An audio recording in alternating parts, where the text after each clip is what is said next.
ये जीवन बड़ा दुखमय है, इस जीवन के दुख का निर्वाह करना है, समाप्ति करनी है, भगवान से जुड़ जाओ।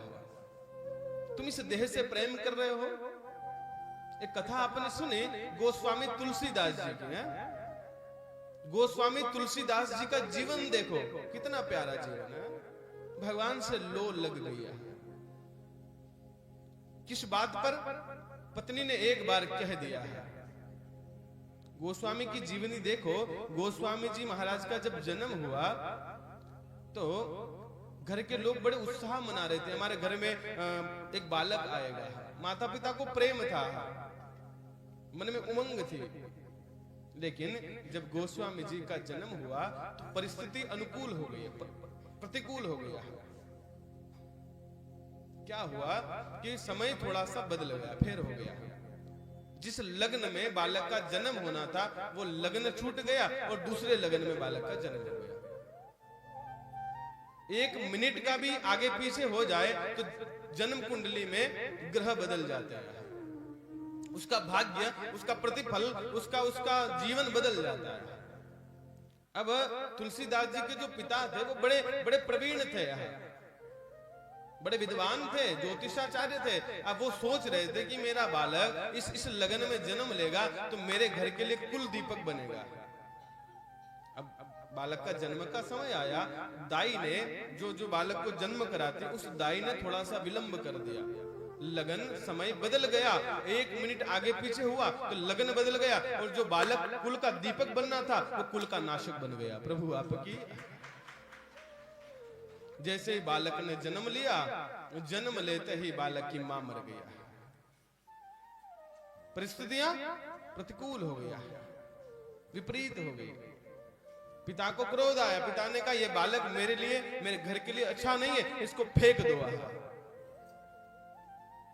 दाई से कहा इसको जंगल में फेंक के आ जाओ, ये मेरे लिए ठीक नहीं है।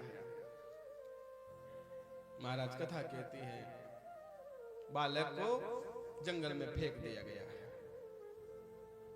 परिस्थितियों को देखो। उस बालक को कुछ भिखारी लोगों ने उठाया, भिखारी लोग अपने साथ ले गए।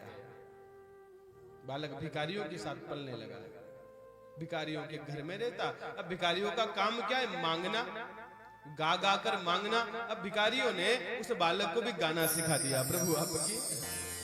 गाना बजाना करता, गीत गाता और महाराज मांगता। लोग जो चाहते वो दे देते, बालक बड़ा हो गया। महाराज ऐसे काम चलने वाला नहीं है। गोस्वामी जी तुलसीदास जी महाराज बड़े प्रेम से चलने लगे। अब कहां जाए? चलते चलते चलते महात्मा शुक्र क्षेत्र में आए। कहां आए? शुक्र क्षेत्र, शोरो जी यहां। वहां पहुंचे। वहां पर एक आश्रम था गुरु नरहरि दास का। उस आश्रम में जाकर रहने लगे। अब उस समय वहां पर गुरु नहीं थे। बालक ने सोचा कोई नहीं, मैं यहां रहूंगा। अब बालक क्या करता? उस आश्रम की कुटिया के बाहर एक चबूतरा था, वहां बैठता, भजन गाता। लोग आते, देखते। कोई लोग चने लेकर आता, कोई बंदरों को डालने के लिए दाने लेकर आता, केले लेकर आता। तो बालक उन्हीं में से बंदरों के साथ मिलकर खाता। इन स्थितियों को देखो, परिस्थितियों को देखो, उन्हीं के साथ खाता। बंदरों से लड़ता, झगड़ता, बंदरों का छीनता, बंदर उससे छीनते और खाता। अब धीरे धीरे लोगों को पता चला कि ये बालक यहीं रहता है, इसको खिलाया जाए। कोई लोग रोटी लाते, कोई सब्जी लाते, ऐसे जीवन चलने लगा। कुछ समय बाद गुरु आए। गुरु ने बालक को पहचान लिया, ये कोई साधारण नहीं है, ये तो संत आदमी है, ये कोई संत महात्मा आत्मा है, इसको मेरे साथ रखना चाहिए। गुरु ने दीक्षा दी, गुरु ने ज्ञान दिया और महाराज भेज दिया काशी। काशी में पढ़ाई करी। पढ़ाई करके जब ये बालक वापस अपने घर आया, उस समय 12 वर्ष की अवस्था में तुलसीदास जी महाराज ने हनुमान चालीसा का लेखन किया। अब अपने घर आ गए। जब घर आए, विवाह किया। पत्नी से बहुत प्रेम हो गया। पत्नी से आसक्ति हो गई। ध्यान रखना, विवाह के बाद में इतना प्रेम पत्नी से हुआ कि निरंतर रात दिन पत्नी के साथ रहते हैं। पत्नी के बिना जीना संभव नहीं हुआ। एक दिन पत्नी पियर चली गई। गोस्वामी जी से रहा नहीं गया। पत्नी का प्रेम इतना था कि महात्मा है, बड़े ज्ञानी हैं, लेकिन प्रेम पत्नी से हो गया है। आसक्ति, कंचन और कामिनी, ये दो ही जीवन को बर्बाद करने वाली है। कंचन और कामिनी। कंचन का अर्थ होता सोना और कामिनी का अर्थ होता नारी। महात्माओं को, संतों को इनसे दूर रहना चाहिए। ये स्त्री, ये कामिनी, ये नारी जीवन को बर्बाद कर देती है। जिस संतों ने भगवान का भजन किया, बीच में इन्होंने अप्सरा बनकर उनका भजन भंग किया है। यहां कथा का सूत्र कहता है, तुलसीदास जी का मन नारी में लग गया, प्रेम हो गया, आसक्त हो गया। अब पत्नी जब पियर गई तो तुलसीदास जी भागे भागे पियर जाने के लिए भागे, लेकिन महाराज रात का अंधेरा था, कहां जाए, कैसे जाए। नदी के किनारे पहुंचे, नदी को पार करना था, लेकिन नदी तो वेग से बह रही थी।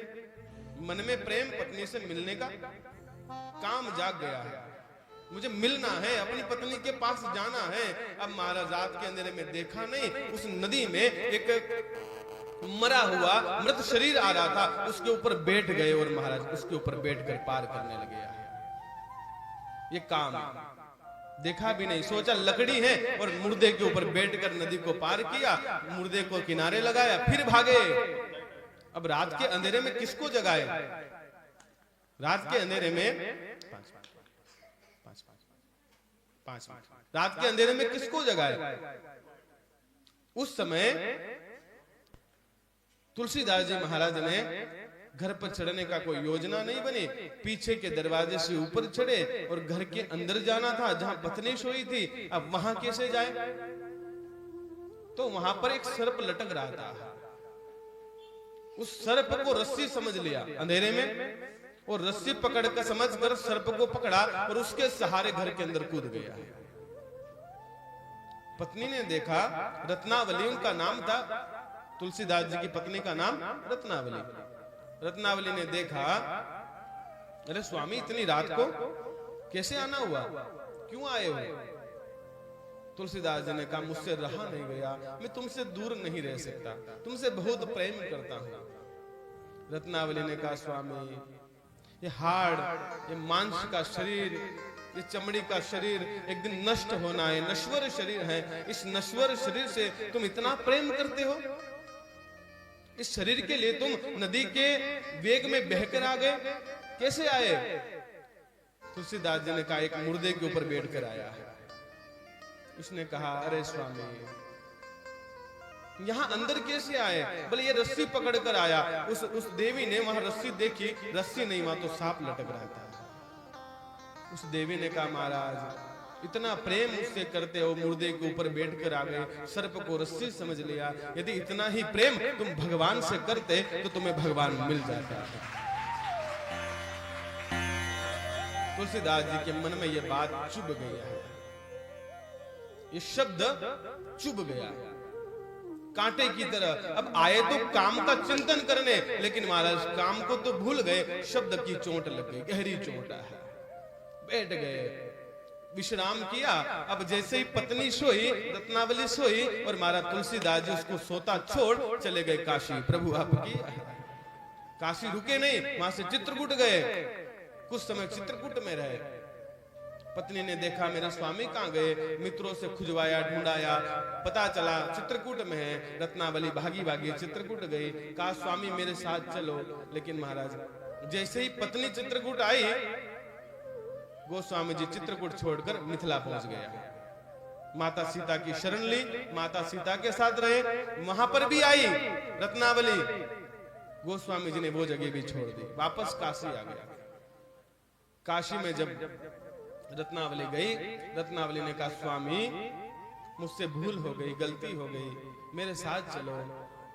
उस समय तुलसीदास जी ने रत्नावली से कहा, देवी अब नहीं चलूंगा, कि शब्द की चोट ऐसी लगी, ऐसा घाव किया। रत्नावली ने कहा ठीक है महाराज, नहीं चलते हो मत चलो, लेकिन हाँ बस इतनी कृपा करना, अंतिम समय जब मैं मर रही हूं, मेरे प्राण देह से निकले, उस समय है नाथ तुम मेरे पास आ जाना। एक पत्नी होने के नाते में इतना कह सकती हूँ, गोस्वामी जी तुलसीदास जी महाराज ने पत्नी की चोट लगने से बड़ा सुंदर ग्रंथ लिख दिया जिसका नाम रामचरितमानस है। यदि वो पत्नी की चोट ना लगती तो ये रामचरितमानस जैसा पवित्र ग्रंथ हमारे पास नहीं होता। कथा का सूत्र कहता है, और गोस्वामी तुलसीदास जी का जन्म और मरण एक ही तिथि को हुआ है, सन 1554। उस समय तो श्रावण सप्तमी को, शुक्ल पक्ष सप्तमी को तुलसीदास जी का जन्म हुआ है, और सन 1680 श्रावण शुक्ल पक्ष सप्तमी को तुलसीदास जी ने अपना शरीर छोड़ाया है। प्रभु आपकी तो ये जीवन है, जहां शब्द की चोट लग जाए, जहां जहां कोई बात